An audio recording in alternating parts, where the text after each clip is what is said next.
Geek Out! Pinky's up. Time for another Geek Out Book Club. I'm Sam. I'm Jake. This week we're going to be talking about Scales Scoundrels, number 5 by Sebastian Girner and Galaad, out in comic book stores everywhere on Wednesday, January 3rd. Jake, what do you think of the book? Well, the story continues. Of Lou the Scoundrel. Lou the Scoundrel. You see some pretty heavy game-changing stuff in this issue. Yes, involving like Prince Aki and Koro and everything. Mm-hmm.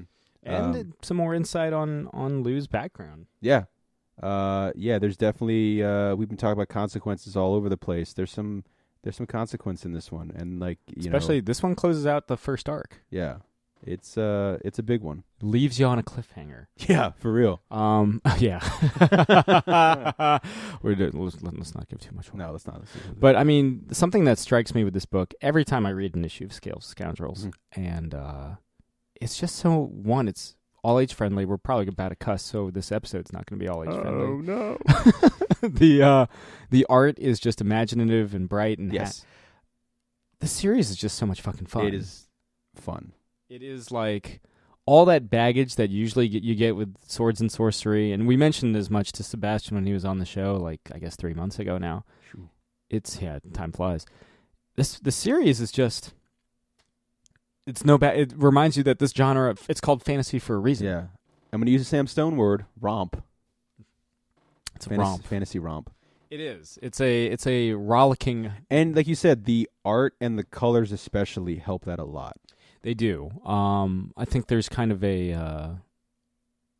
there's a manga anime kind of influence going on with Galaad's artwork. Definitely. And I know that, Sebastian's a fan of all that too. And there's also like a video game element to it.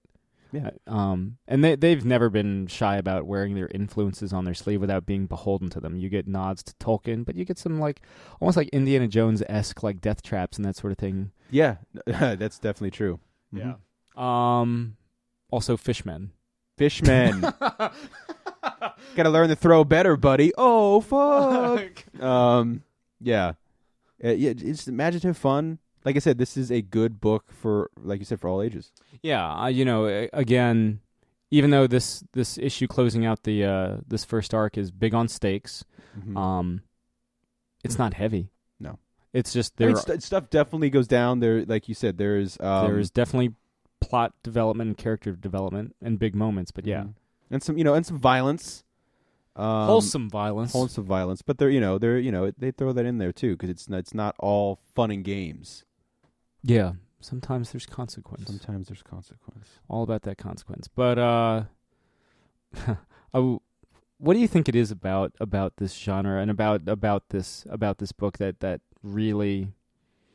Because, again, there's like a timeless quality to it. But what do you think it is that puts it a cut above? It's everything that we've always talked about with, like, going back to, like, freaking Star Wars, where it's going on some kind of... getting wrapped into some kind of crazy adventure and... learning to care for these characters along the way. Yeah, and gaining these friendships, making these bonds, and going on these crazy adventures. It all comes down to...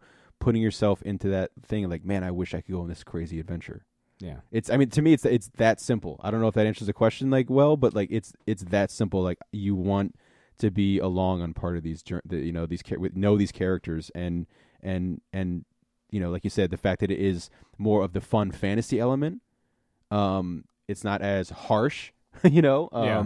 But there, like I said, it gets to a point where it just gets a little unsavory after a while. Watching it's hard to watch, at least for me, like multiple episodes of Game of Thrones in a row. Like, you get to a point. Lord knows I tried when I binged, but then you hit a point and you're like, I'd maybe take a break and watch an episode of Alf. Especially with like during like the Ramsay Bolton stretches, where you're just like, I can't. Yeah. I mean, I remember after I finished the Battle of the Bastards, I was like, whoa. And then I just watched it again. But like I had to take like a breather. I was like, oh shit, that's how you do that kind of stuff. Yeah. Okay. This is prestige television. It is, totally. That did not disappoint. The hype was real on that one. Yes. But the hype is real here too. Yeah. Definitely, check out Scales and Scoundrels. It's just both this and Shirtless Bear Fighter prove that like Sebastian knows how to craft stories that are just so much fucking fun. Yeah. He makes comic books fun again in a time where there's maybe, sometimes it can get heavy-handed.